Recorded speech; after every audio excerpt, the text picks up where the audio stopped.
जय माता दी दोस्तों, हर हर महादेव। कैसे हैं आप सभी? आशा करती हूँ कि आप सभी अच्छे होंगे। स्वागत है आपका मेरे YouTube चैनल आज शक्ति को नमन में। आज फिर मैं आपके साथ एक छोटी सी जानकारी के साथ जानकारी आज है मेरी नवरात्र से रिगार्ड कि जैसे कि हम सभी को पता है कि नवरात्रि में माँ दुर्गा के 9 रूपों की पूजा की जाती है और हम उनको अब खुद को समर्पित करके उनकी पूजा अर्चना करते हैं। पूजा अर्चना के साथ माँ का हमने आह्वान किया। अब माँ के आह्वान के साथ हमें उनका विसर्जन भी करना है। अगर हमने माँ को बुलाया है अपने घर तो उन्हें विदाई भी करनी पड़ेगी। बुलाते वक्त हमें खुशी होती है और विदाई करते वक्त हमारी आंखें थोड़ी सी नम होती हैं, लेकिन हम विदाई करते हैं उनकी इस आशा के साथ और इस प्रॉमिस के साथ कि माता रानी आप जल्दी से अगली नवरात्रि में आप हमारे घर जल्दी जल्दी आना और ढेर सारी खुशियाँ लेकर आना। तो जब हमने माता का आह्वान किया तो हमें उनका विसर्जन भी करना है, उन्हें हमें विदाई भी करनी है। तो विदाई करने से पहले हमें करना होता है कन्या पूजन। तो कन्या पूजन अष्टमी और नवमी के दिन होता है। तो उस कन्या पूजन में कुछ लोग क्या करते हैं कि गलती कर देते हैं। तो आज की जो मेरी वीडियो है वो कन्या पूजन से रिगार्ड है। आज मैं आपको बताऊंगी कि कितने से कितने साल तक की कन्याओं को आपको भोज कराना चाहिए और भोजन में उन्हें क्या क्या खिलाना चाहिए और कन्याओं को कैसे आपको आमंत्रित करना चाहिए, जिससे कि आपको आपकी नव दुर्गा की जो आपने 9 दिन तक पूजा अर्चना की है उसका आपको संपूर्ण फल मिल सके और माता रानी अपने बाल रूप में कन्या रूप में आपको दर्शन देने आपके घर ज़रूर आए। तो चलते हैं, जानकारी को आगे बढ़ाते हैं। वीडियो के एंड तक आप मेरे साथ जुड़े रहिएगा। हम सभी को पता है कि नवरात्रि पर देवी दुर्गा के साथ कन्या पूजन का भी बहुत बड़ा महत्व है। हिंदू मान्यता के अनुसार कन्या पूजन के बगैर बगैर जो है किस देवी की जो आराधना है, जो साधना है, वो क्या है, अधूरी है। कि यही कारण है कि नवरात्रि में जो लोग 9 दिन तक व्रत रखते हैं अर्थात जो नहीं भी रखते हैं वो कन्या पूजन अवश्य करते हैं। कुछ लोग अष्टमी को पूजन करते हैं और कुछ लोग नवमी को पूजन करते हैं। तो जो लोग अष्टमी को पूजन करते हैं कन्या पूजन, उन्हें सप्तमी तिथि को माता के कन्या रूप को आपको आमंत्रित करके आना है। उनके घर जा कर के उन्हें आमंत्रित करके आना है और कहना है, माता जी आप मेरे घर पधारिए बाल कन्या के रूप में और भोजन ग्रहण कीजिए और आपको इस समय मेरे घर आना है। तो इस प्रकार आपको 9 कन्याओं को आमंत्रित करना है बड़े ही प्यार से। और जो नवमी तिथि को माता के बाल रूप कन्याओं का पूजन करते हैं वो अष्टमी तिथि को उनको आमंत्रण देकर आएंगे, निमंत्रण उनको देकर आएंगे और अपने घर आने के लिए आमंत्रित करके आएंगी। तो ये तो हो गया। अब 9 कन्याओं को तो हमने निमंत्रण दे दिया अपने घर आने का। 9 कन्याओं के साथ आपको एक बालक को भी निमंत्रण देना है, अपने घर आने के लिए आमंत्रित करना है। क्यों? क्योंकि कहते हैं ना कि लांगुर बलवीर चलत अगवानी, कड़ में खड़ में खप्पर खड़ग विराजे, जाको देख काल डर भाजे। तो माँ से पहले कौन चलता है? लांगुर चलता है आगे। तो जो बालक का रूप है वो लांगुर है, तो आपको एक लांगुर को भी आमंत्रित करना है। तो इस तरह जो आपकी संख्या होगी 9 कंजकों की और एक लांगुर की। आप एक्स्ट्रा हो जाएं तो आप अपने घर से किसी भी बच्चे को अनादर करके ना भेजें। दूसरी बात कि आप कन्या पूजन में किसी भी प्रकार का कोई भी भेदभाव ना करें। अब चलते हैं कि कन्या पूजन हमें कैसे करना चाहिए। जैसे मैंने बताया कि आपको किस तरीके से माताओं को आमंत्रित करना है जब आप कन्या भोज कराएंगे। तो उससे पहले जब माता आपके घर आएंगी बाल रूप में तो आपको क्या करना है, उनके पैर आपको धोने हैं। पैर धोने के बाद एक स्वच्छ कपड़ा लेकर के या अपने आंचल से, कोशिश करिएगा लेडीज़ जो हैं अपने आंचल से, अपने दुपट्टे से उनके पैरों को अच्छे से पहुंचने के बाद आपको आलता लगाना है। आलता लगाने के बाद उनको शुद्ध आसन पर बिठाना है। शुद्ध आसन पे आपने बिठा दिया, आलता लगाया पैरों में, रोली चंदन और फूल से उनका पूजन करना है और उनके हाथ पर आपको मोली बांधनी है जिसे हम कलावा कहते हैं।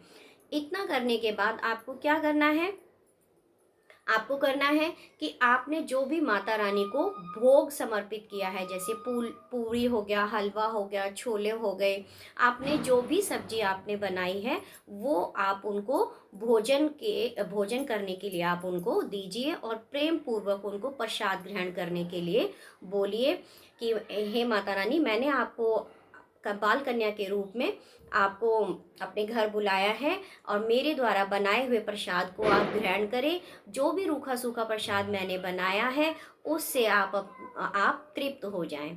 इस तरीके से आप प्रार्थना करें माता रानी से, और माता रानी के जो बाल रूप की कन्याएं आपके घर आई हैं उनको आप भोजन ग्रहण करने के लिए बोले। आपने जो भेंट स्वरूप में जो नारियल रखा था उस नारियल को भी आप प्रसाद रूप में कन्याओं को वितरण कर सकते हैं। आपको पंचमेवा का प्रसाद भी कन्याओं को देना है। ये चीज़ें आपने दी, कन्याओं ने भोज कर लिया।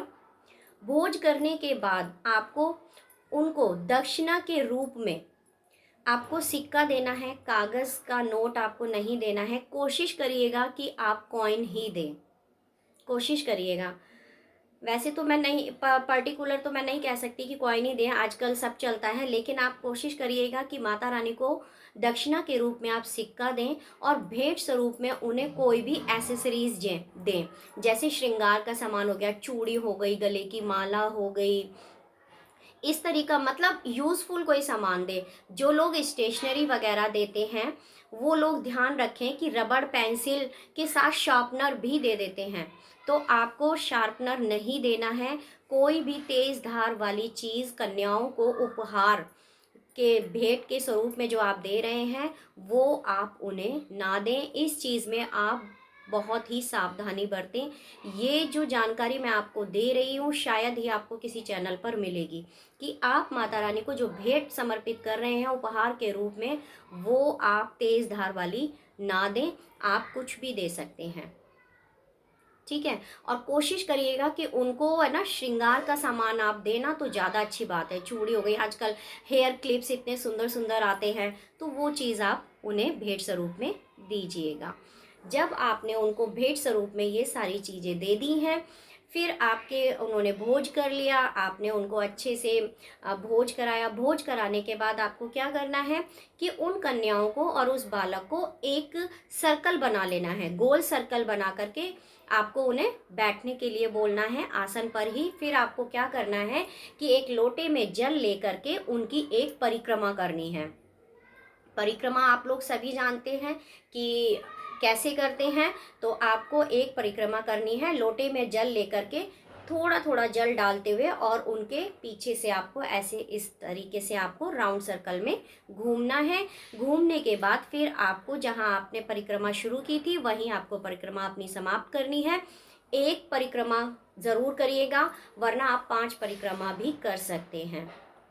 करने के बाद आप उन्हें साष्टांग दंडवत प्रणाम कीजिएगा और बोलिएगा, माता अगर जाने अनजाने में आपके भोग बनाने में, आपकी पूजा अर्चना करने में, आपको आमंत्रण करने में किसी भी प्रकार की कोई मुझसे भूल हो गई हो तो मुझे क्षमा करना। इस तरीके से आपको उनका आदर सत्कार करना है और इस तरीके से आपको उनकी विदाई करनी है। कहना, माता रानी आप जिस प्रकार इन नवरात्रि मेरे घर आए उसी प्रकार अगले नवरात्रि आप मेरे घर फिर से आना, मैं आपका इंतज़ार करूँगी या करूँगा। तो ये तो थी नवरात्रि से कन्या पूजन के रिगार्ड। आज मैं आपको एक और चीज़ बताने वाली हूँ कि नवरात्रि में जो हम कन्या पूजन करते हैं उसमें हम कितने उम्र की कन्याओं को हमें आमंत्रण करना चाहिए। शास्त्रों में भी बताया गया है कि 2 से और 10 वर्ष तक की कन्याओं को हमें आमंत्रित करना चाहिए, क्योंकि वही कन्या रूप में मानी जाती हैं और इनका एक विशेष महत्व है कि 2 से 10 वर्ष तक की कन्याओं को ही हमें क्यों आमंत्रित करना चाहिए। इसका भी मैं बताऊंगी आपको कि 2 साल की जो कन्या होती है हमारी, 2 साल की जो कन्या होती है हमारी, उसे हम कुमारी के नाम से जानते हैं, कुमारी के नाम से उसे जाना जाता है।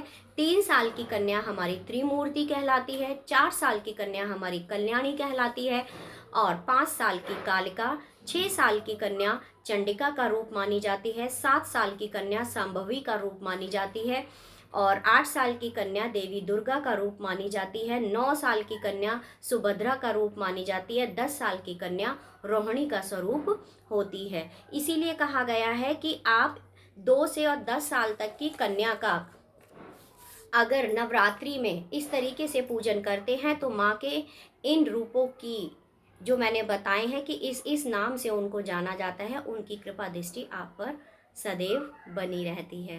तो कन्या पूजन में विशेषकर यही मेरे पास जानकारी थी। आप कोशिश करिएगा कि इसी तरीके से आप कन्या पूजन करें। जय माता दी, हर हर महादेव। आपको मेरी जानकारी अच्छी लगी हो तो प्लीज़ कमेंट बॉक्स में मुझे ज़रूर बताइएगा और मेरी वीडियो को लाइक एंड शेयर कीजिएगा और चैनल को सब्सक्राइब कीजिएगा। आगे हम फिर मिलेंगे आपसे एक छोटी सी इंफॉर्मेटिव वीडियो के साथ। आप सभी को पता है कि मेरे चैनल पे आध्यात्मिक जानकारी आपको मिलती है। जय माता दी, हर हर महादेव।